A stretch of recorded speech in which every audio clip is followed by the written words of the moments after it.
I gotta figure out how to do this at home. Really freak people out. Thank you very much. I'm just chewing up a cough drop. I have a bad cough, so if I start coughing, I apologize in advance if I start coughing. It's nothing horribly contagious. You need not run. I was actually on Charlie Rose Friday night, and they actually had to cut segments of me having coughing fits, which wasn't helpful, and also made me sound like I was starting every thought mid-sentence. Let me just start by talking for a minute about what it is for me to come back here and talk to all of you. I've been in Boston. I was just telling someone I've been in Boston a bunch lately, which is weird because I can go a long time without being here.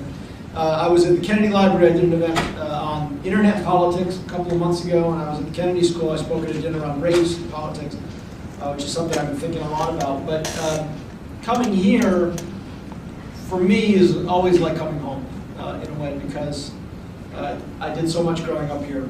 And I would say to the students here that it's always good and useful to come back to the places where you grew up and where you felt some anxiety and where you dreamed about the future but also had a lot of fear about the future.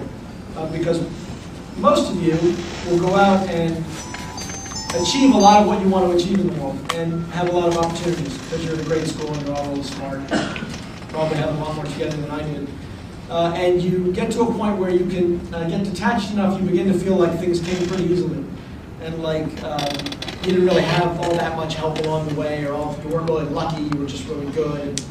And you start to think too much of your own opinion on things. And there's a value, I think, to coming back to the places where you immediately reconnect with those feelings of anxiety and concern about the future.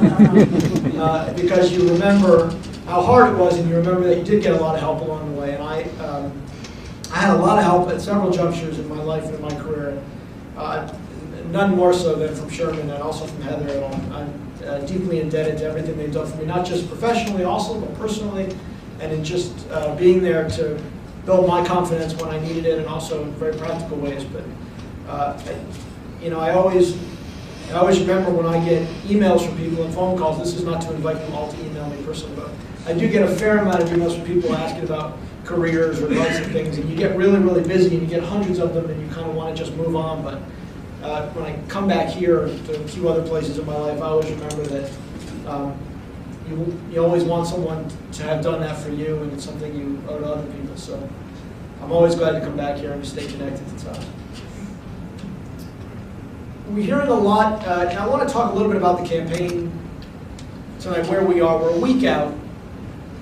There's not a lot of new light to shed on what the dynamic of the campaign is. You pretty well know that. I want to talk a little bit about where we're going to be a week from now, because you're probably hearing a lot now in the news and among your own conversation, maybe in your classrooms, about 1932. I was talking to Professor Davis, my economics professor here my freshman year, about what a remarkable time this is.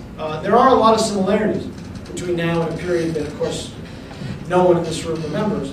No one in this room remembers, right? Well, Sherman probably, but no one else. We have the crashing market, the government essentially nationalizing banks, taking over lenders, talking about restructuring mortgages, deficits rising to unprecedented levels. And then I read a story that really stuck with me in the Times, I don't know, maybe 10 days ago, about a woman in Ohio who, facing foreclosure, took a gun to her chest and shot herself. And there have been many other stories like this that resonate from those of us who've read about the histories of the Great Depression. And that translates into a political piece as well, a comparison. Because people inevitably begin to see this election in the same transformative way as 1932. Franklin Delano Roosevelt swept into office with the first Democratic majority in a very long time and realigned American politics going forward for 75 years and gave us essentially what we think of as the modern American government, social contract and foreign policy. And there is a sense that there's a real change taking place. I think there are some similarities. My friend John Harris, my friend and colleague, is the editor of the Politico, gave a speech similar to this one on some campus in the last few weeks, and said he thinks that Obama will get 350 electoral votes and a wide majorities in the House and Senate. I don't know that I would be that expansive about it. I don't like to make predictions because I hate being wrong. I try not to do that on TV, but I will say, 4 years ago I spent election night in Columbus, Ohio. 4 years before that, I was in Washington with Ralph Nader, which is a whole other story. But 4 years ago, I was in Columbus, and we all sat in this ballroom full of volunteers, and I watched the television, anchors all start to zero in on this one patch of land in the middle of the country that was Ohio, and this kind of surreal moment. Oh, thank you very much, especially since I haven't while I left it in my bag. Watched as they late in the night called Ohio, and there were groans, and there were tears, and there was silence, and there were people who just walked out of the room in despair. And it occurs to me that for those of you who are students here, this is all you know of American elections. You probably, if your political consciousness begins somewhere either just before or around the year 2000, you could be excused for thinking that American campaigns are really, really exciting. They generally come down to like half a percentage point on election night, and it comes down to a handful of states, and it goes all night, and you don't really know who wins till the next day. That's in fact not the case. Traditionally, the norm in presidential politics is that races break at some point before election day. They're pretty much decided before they're decided, and there's generally a decent spread that is very, very difficult to overcome. In the 68 years since Franklin Delano Roosevelt swept into office, only a handful of races, 1948, 1960, 1968, 1976, and then these last two we've had have been really decided by anything that you could call narrow margins. I think this election broke probably the week after the initial stock market collapse. I think people have effectively voted, and I think it's very, very hard to change that pattern. Things can happen. There can be some cataclysmic event. I think if Obama were caught on tape saying, I don't know if you can trust all these white people to vote for a black guy. Anything that put him in that showed him to have a sensitivity about race, I think could be very damaging. People have talked about a terrorist attack. I guess that could be very damaging, although, frankly, I'm not sure that would be enough for Republicans at this point. Because I think that the legacy of the Bush years is such that American voters might well turn to a terrorist attack and say, just another thing that got messed up on their watch. They didn't even keep us safe. Right? So I tend to think that wouldn't necessarily break the way a lot of people think it would. So barring something like that, I think this election is pretty well set. So the question is, if Obama wins, and perhaps if he doesn't, I do think we are at a moment of a truly tectonic shift in American politics, a moment where social and economic and technological changes all collide to form one of those pivotal moments in the life of a nation, like I think 1932 did and like 1960 did. And there are questions that may be answered, at least in my mind, or at least that may be illuminated by what happens Tuesday, not just by who wins, but by what margins and in which states, that I think are important to understanding politics going forward. So I want to run through 5 questions that I myself am curious to have an answer to on election day, and I think we may go some way toward answering. The first is, can the internet matter where it counts? And that is in actually bringing voters to the polls. Now, so far, the internet politics has been absolutely revolutionary, but it's revolutionary in 2 main ways that you all know. One is in fundraising. I mean, I have numbers I used to run through to talk about this, but there's really no point running through them, because the only thing you need to know is that last month, Barack Obama raised $150 million. I'm trying to put that in context. I'm not sure what the best way is. That's as much as John McCain gets to raise under the federal system in the primary and the general election total. Howard Dean, the father of internet fundraising, raised $25 million online in his entire 2004 campaign. Obama is now at somewhere around $600 million, most of it online with an average contribution of something like $85. So this is the new age. It's not just Obama. He's got a great moment. He's created a lot of excitement. But the internet has totally changed fundraising. It's also created an entirely new space for community building and for discussion of politics. You all know a lot about this. It's what my book is about, the blog space that you have. But what the net hasn't done to this point is to turn out votes or replace traditional field programs. Now, Obama showed the potential of change in the technological way during the primaries. One of the most interesting examples to me was the caucus in Idaho, where in a state where there's virtually no Democratic presence. All these people went online to My Barack Obama. How many people are there? Do people have mybo.com accounts? So I still think that's very unfortunately named, but maybe it's a generation. People in Idaho went out and joined thousands and thousands of volunteers before a single Obama staffer had stepped foot in Idaho to take control of the effort there. They had found space to lease, and they had scheduled an event and gotten a venue. And I think something like 10 or 15,000 people I may have that number wrong, but thousands and thousands of people came out to see Obama in Idaho. That was all volunteer-driven. Those volunteers were all brought in online. The question is, that's an entry point for volunteerism, but does it actually bring in votes?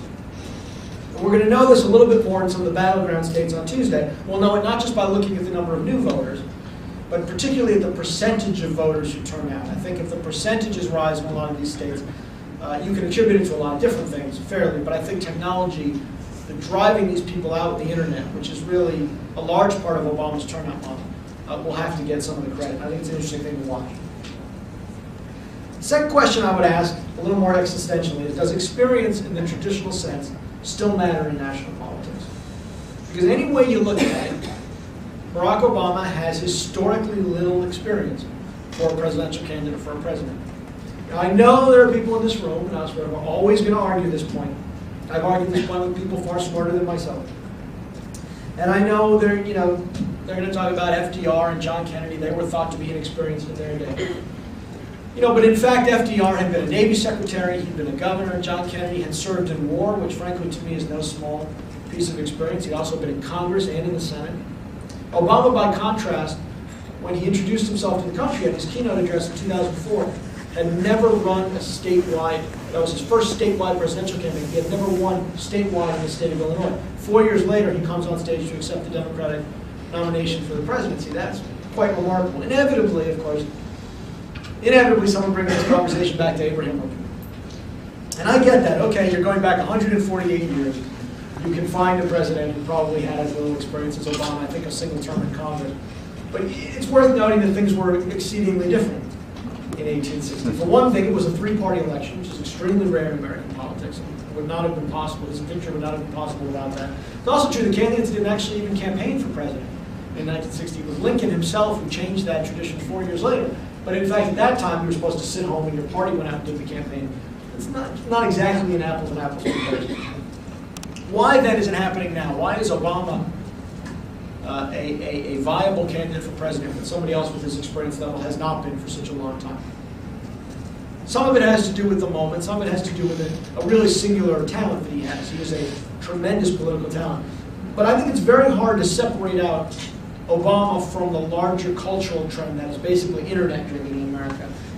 And I don't think 20 years ago Obama's candidacy would have been possible. I don't think even 10 years ago it would have been possible. Because the truth is that the culture has changed, the internet has changed the way culturally we live our lives in all kinds of ways. You don't do banking. When I was here at Tufts, which wasn't that long ago, you balanced a checkbook if you were really responsible, or you did all your banking at a branch. The first thing I did when I came to Tufts on campus was I had opened an account through some student thing, and I went down to the branch and I met the teller, and I don't know what you do. I never used an ATM. I didn't even know what it was. Now everybody does their banking online, 24 hours a day. You want to do your banking, you pay your bills yourself. You want to invest your money, you used to take it to a broker. You don't go to a broker anymore. Now people go to E-Trade. They trade it themselves. They're their own experts. They figure out their own expertise is what matters.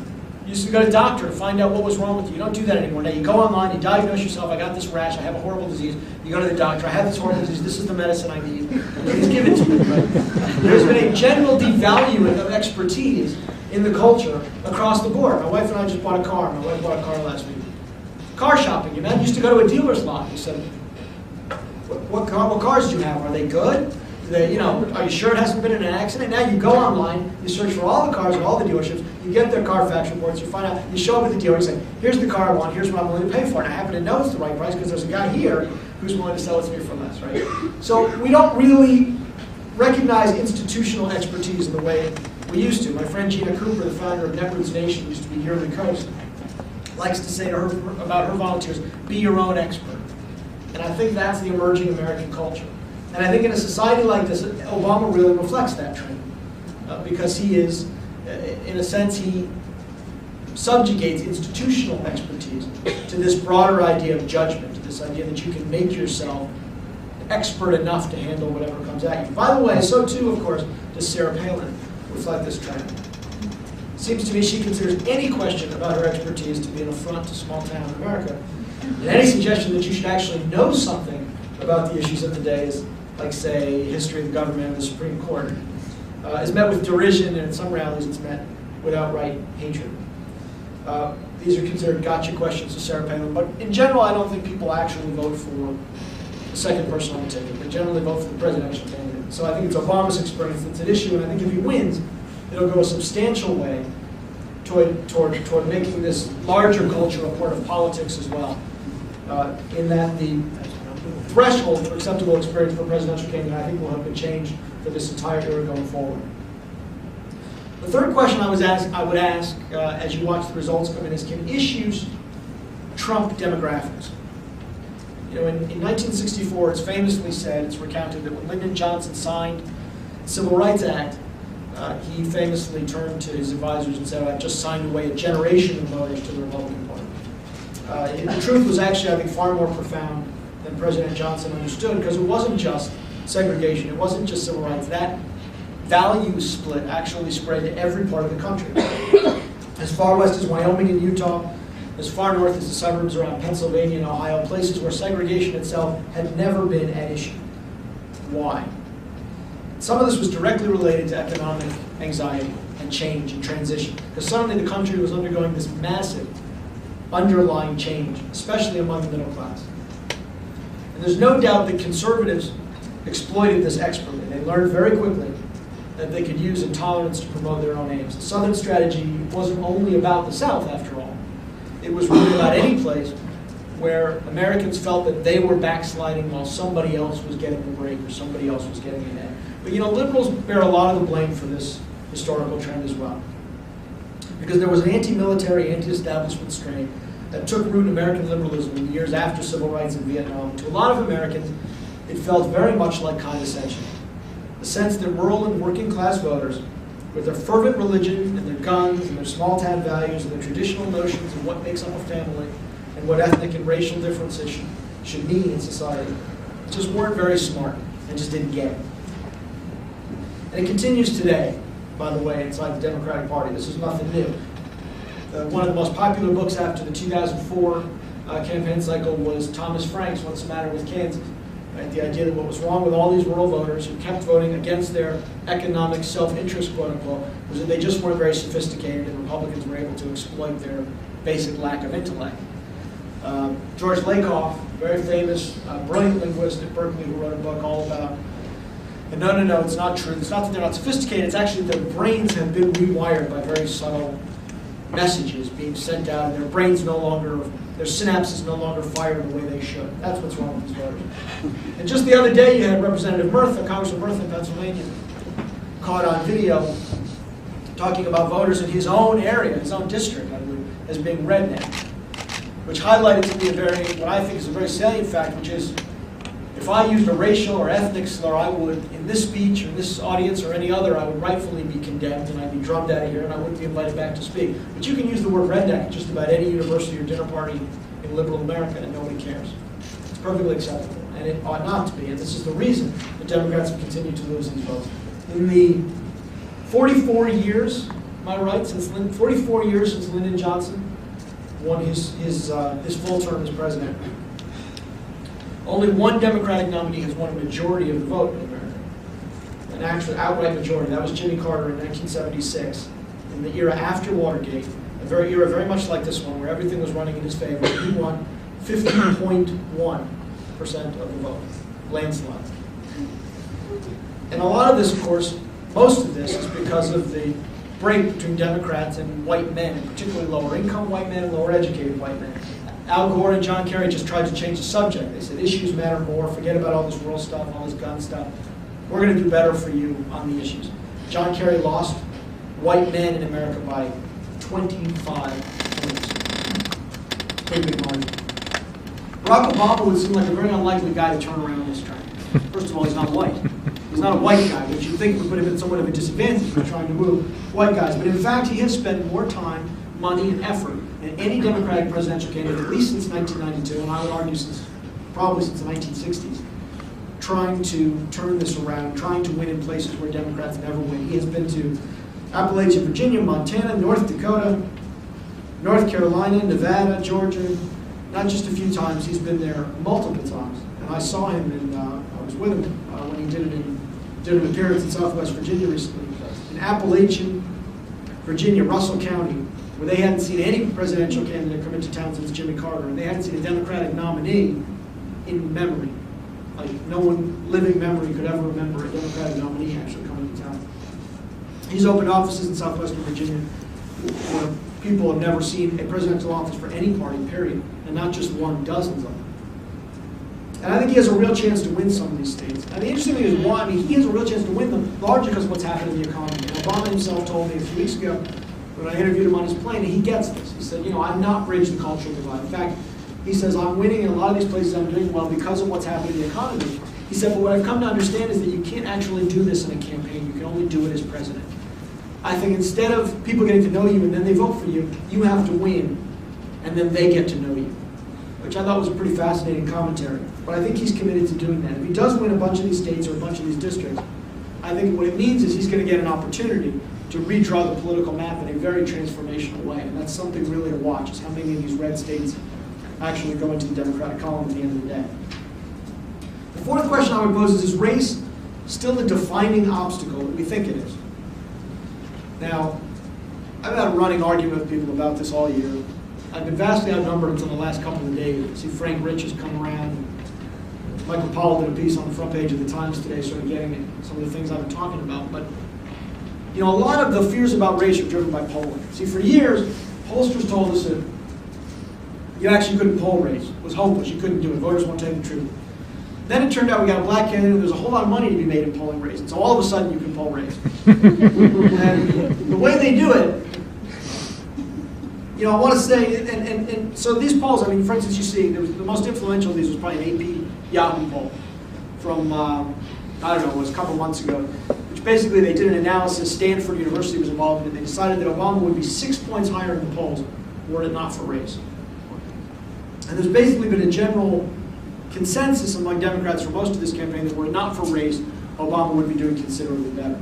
This despite the fact, by the way, that he's running about the same as, he's running better, actually, than Kerry or Gore were at this point. If you froze the polling today, he's going to do better among white men than either of them would have done. And as someone pointed out to me, as a world expert pointed out to me, they were white last time he checked. But nonetheless, this has been a defining area. Let me just say three things about this.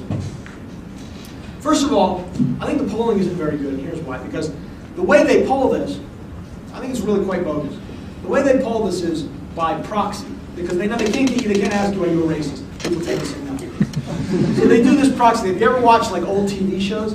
You know, the person always goes to the therapist and they say, my friend is having a problem. You know, it's not me, it's my friend. Really? Well, tell your friend he should try a new kind of soap, right, or whatever. So they do this kind of proxy thing where they ask you about your friends and your neighbors, and they assume that you're really not talking about your friends and your neighbors. You're really talking about yourself.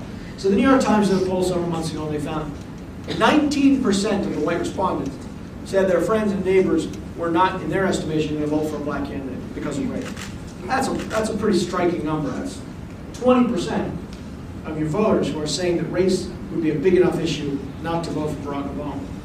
And here's the thing that, if you look carefully at the data, and I did, 16% of the black respondents said they didn't think their friends and neighbors were going to vote for a black man.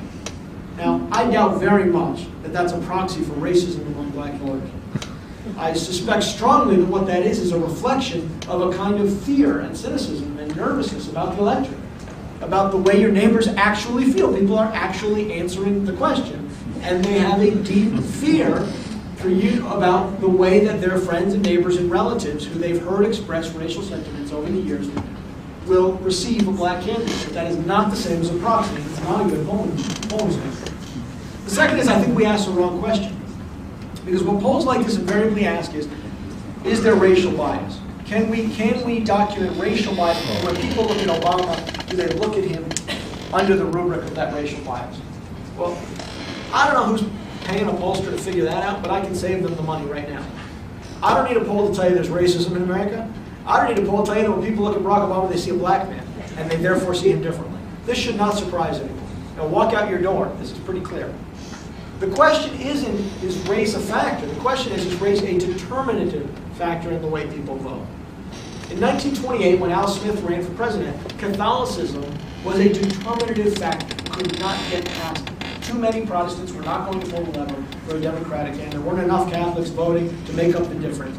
And he won some, I think, I'm now drawing from memory, I think he won his own state of New York, and about 4 states in the Deep South. He had a Deep Southern running mate. Those were solid, Democratic Dixie post-Reconstruction states. He basically got blown out. Like, nobody voted for us. In 1960, when John Kennedy ran for president, Catholicism was still an issue, right? But it wasn't the only issue. He felt it sufficiently problematic to give a major speech on it, just as Barack Obama did on race during the primary. But at the end of the day, there were some sizable number of Protestants or Jews or whatever else who held an anti-Catholic bias, voting for him despite their fears about the Pope controlling government. And it was enough to make him president. It was not a it was not a disqualifying factor for voters the way that it had been 30 years earlier, 32 years earlier. The final issue is, the final thing I would say is, yes, there are undoubtedly some segment of race voters, people who will not vote for Barack Obama because he's black. I think anecdotally, if you went around the room, someone probably, if you're from some parts of the country, you'll know somebody for whom this is the case. Anecdotally, you probably also know somebody who has a racial hang-up and is going to vote for him anyway, which are the stories that are now starting to emerge in media coverage and on the block. I have relatives who fall into that category. But there are some segment of race voters. Race is not new to Democratic Republican campaigns. I reminded, I was at dinner with Governor Dukakis a couple of weeks ago, and this came up, and I reminded him, race is not new. Were you not the one about the Willie Horton ad? Was that not about race? And he was a white candidate. And he said, yes, but what they're doing now is worse than Willie Horton. And I said, Governor, all due respect, I don't think so, actually. I think Willie Horton was quite terrible. And you all know, all the students look at me blankly. Willie who? Look it up on Wikipedia. I do. So, race is a factor. But I think, first of all, most of the people who vote based on race are going to vote Republican anyway. They've probably been identified with the Republican Party for a long period of time. Second, there's a balance here. John Kerry won 60% of the got a 60% turnout among African Americans in 2004. He won about 88% according to the exit polling of African Americans. Obama's almost certainly going to get 3 to 5 points even higher turnout than that. And he's almost certainly going to get 92, 94% of that yield. I'd be very surprised if it was under 92%. That's a lot of votes. That means in a lot of states, race could actually bring him more votes than it drives away. So I think they're counting, like John Kennedy got a lot of help from new Catholic immigrants. I think race could actually cut Obama's way in a lot of these states. So my final question I would ask you is, are the 60s finally over? When Gary Hart ran for president in 1984, he gave America a preview of its immediate future. Hart was not a baby boomer, by the way. He was technically, if you take up the years, he was a post-war candidate. But in any way that counted, he was culturally with the baby boomers. He'd been there for the 60s. He managed McGovern's campaign in '72. He was very attractive to younger voters. He had a new way. He was one of the Atari Democrats. He had a new way of looking at politics. And he was the greatest mind, arguably, of his generation. I believe he was probably the greatest political mind of his generation for a politician. And Hart kicked open the door. He lost in '84, very narrowly to Walter Mondale, but he kicked open a door that had been closed to the baby boomer generation. And there was no stopping it. It was coming through at that point. And, essentially, we would get one more pre-boomer president after that. But from 1992 until the present, American politics has been dominated by boomers and the 60s generation. And in a way, Hart previewed everything that was to come later. The wasted potential and promise, the self-absorption, the politics of personality over vision, the celebritization, the trivialization of American politics, the obsession with personal scandals. Basically, this is the first generation that has met transformational challenges in American government and completely failed to meet them. They have been, as a generation of leadership, an abysmal failure. As Obama himself has said, the campus wars of the 1960s just continue to play on an endless loop over and over again to no purposeful end, while fundamental challenges in the country, economic, social, technological changes, proliferate all around us and go unmet. So, by the way, I talk about this a lot. I had somebody who wrote in, it was a Daily Coast reader who wrote in and said, why do you always want to throw my generation under a bus? I said, no, man, you misunderstand me. I don't want to throw you under a bus at all. I actually want you to have the nice, healthy, happy retirement you've earned. I just don't want you to run the country. Now, Obama is similar to Hart in in my view, because although he's not technically a boomer, whether he is technically a boomer, he's of that generation, he's really culturally not. He comes at the tail end, he's much more cultural. I just turned 40, he's much more culturally aligned with my generation. And actually, I think we've done a very poor job of documenting the effectiveness of the campaign. We've talked a lot about race. I think generation has been at least as important in race in trying to gauge where Obama connects to older white voters. I was on a radio show recently with a black commentator, and she said, you see racism in the campaign. She said, you know, when Obama fist bumped his wife, it became a really big deal, and a lot of older voters didn't like it. But you know, I do that with my family. I do that with my husband. That's just black culture. And I said, well, actually, no. I fist bump my 3-year-old son every day. And that's actually a generational cultural change. I don't think that's racial at all. And you know, I think it's very hard to extricate race from generation, because that always, generational change always makes older voters uncomfortable. When somebody talks differently than you and has different frames of references culturally than you and looks like your kids, I think it's very, very hard to get around that. So I think that's been a real issue here. But if Obama wins, I do believe it will signal the end of the 60s generation in politics, and not a moment too soon.